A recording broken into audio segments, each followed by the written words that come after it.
Hi everybody, I am here today to read you the next chapter of Matilda called The Ghost.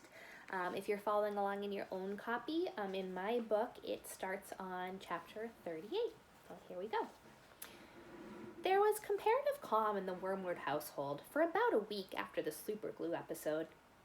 The experience had clearly chastened Mr. Wormwood, and he seemed temporarily to have lost his taste for boasting and bullying. Then suddenly, he struck again. Perhaps he had had a bad day at the garage and had not sold enough crummy second-hand cars. There are many things that make a man irritable when he arrives home from work in the evening, and a sensible wife will usually notice the storm signals and will leave him alone until he simmers down. When Mr. Wormwood arrived back from the garage that evening, his face was as dark as a thundercloud, and somebody was clearly for the high jump pretty soon. His wife recognized the signs immediately and made herself scarce. He then strode into the living room. Matilda happened to be curled up in an armchair in the corner, totally absorbed in a book. Mr. Wormwood switched on the television. The screen lit up. The program blared. Mr. Wormwood glared at Matilda. She hadn't moved. She had somehow trained herself by now to block her ears to the ghastly sound of the dreaded box. She kept right on reading, and for some reason this infuriated the father. Perhaps his anger was intensified because he saw her getting pleasure from something that was beyond his reach. "Don't you ever stop reading?" he snapped at her. "Oh, hello, Daddy," she said pleasantly. "Did you have a good day?" "What is this trash?" he said, snatching the book from her hands.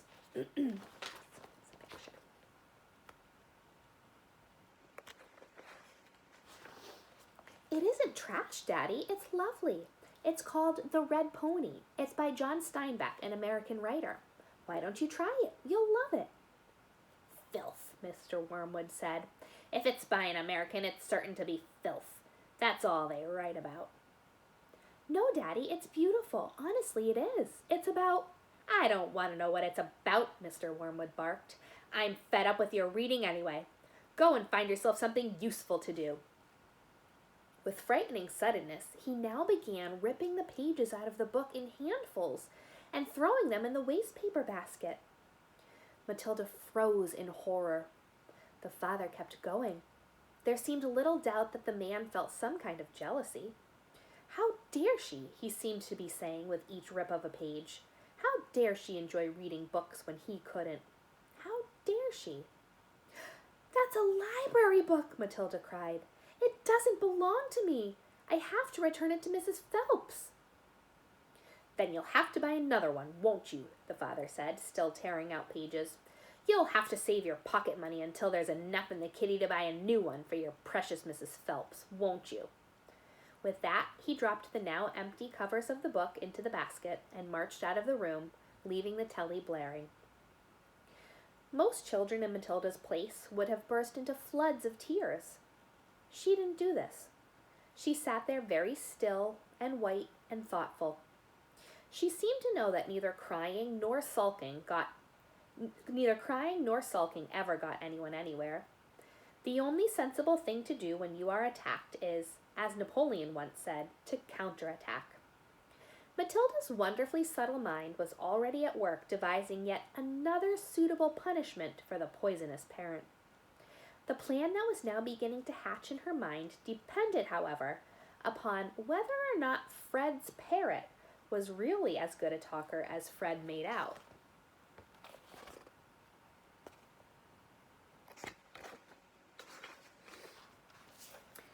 Fred was a friend of Matilda's. He was a small boy of 6 who lived just around the corner from her, and for days he had been going on about this great talking parrot his father had given him. So the following afternoon, as soon as Mrs. Wormwood had departed in her car for another session of bingo, Matilda set out for Fred's house to investigate.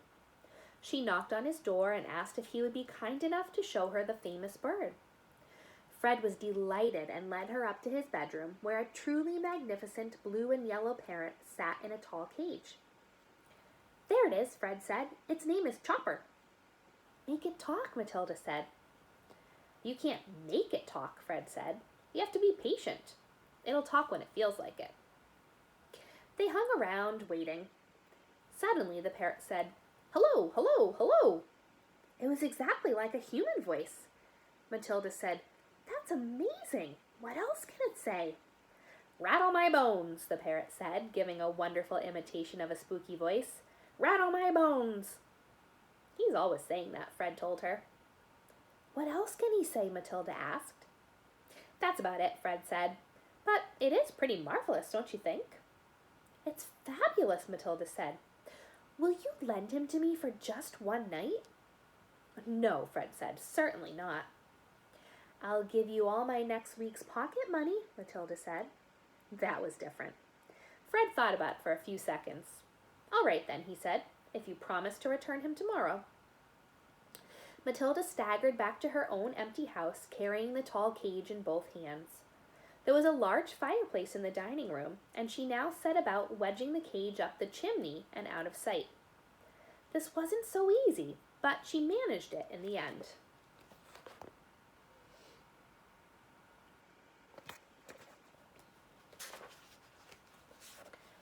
"Hello, hello, hello," the bird called down to her. "Hello, hello." "Shut up, you nut," Matilda said, and she went out to wash the soot off her hands. That evening, while the mother, the father, the brother, and Matilda were having supper as usual in the living room, in front of the television, a voice came loud and clear from the dining room across the hall. "Hello, hello, hello," it said. "Harry," cried the mother, turning white. "There's someone in the house. I heard a voice." "So did I," the brother said. Matilda jumped up and switched off the telly. "Shh," she said. "Listen." They all stopped eating and sat there, very tense, listening. "Hello, hello, hello," came the voice again. "There it is," cried the brother. "It's burglars," hissed the mother. "They're in the dining room." "I think they are," the father said, sitting tight. "Then go and catch them, Harry," hissed the mother. "Go out and collar them red-handed." The father didn't move.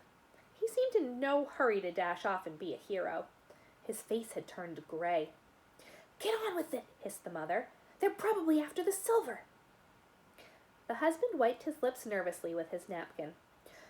"Why don't we all go and look together?" he said. "Come on, then," the brother said. "Come on, Mum."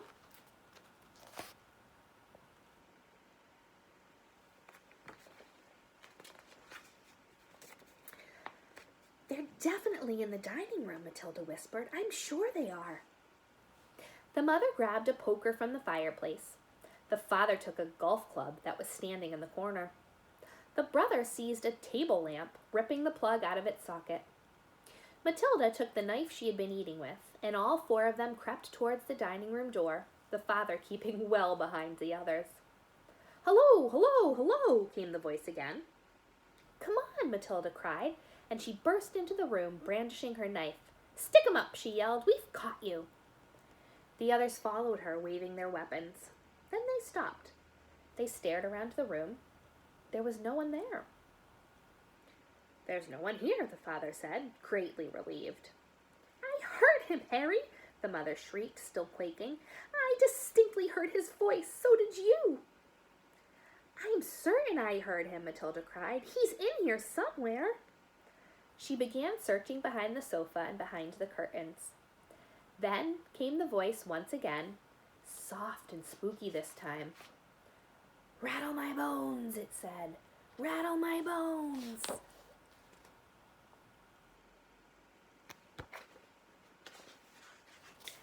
They all jumped, including Matilda, who was a pretty good actress. They stared around the room.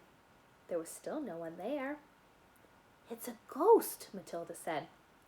"Heaven help us," cried the mother, clutching her husband round the neck. "I know it's a ghost," Matilda said. "I've heard it here before. This room is haunted. I thought you knew that." "Save us," the mother screamed, almost throttling her husband. "I'm getting out of here," the father said, grayer than ever now. They all fled, slamming the door behind them. The next afternoon, Matilda managed to get a rather sooty and grumpy parrot down from the chimney and out of the house without being seen. She carried it through the back door and ran with it all the way to Fred's house. "Did it behave itself?" Fred asked her. We had a lovely time with it, Matilda said. My parents adored it. And that's our reading of Matilda for today, so I look forward to reading with you next time. Bye, everybody.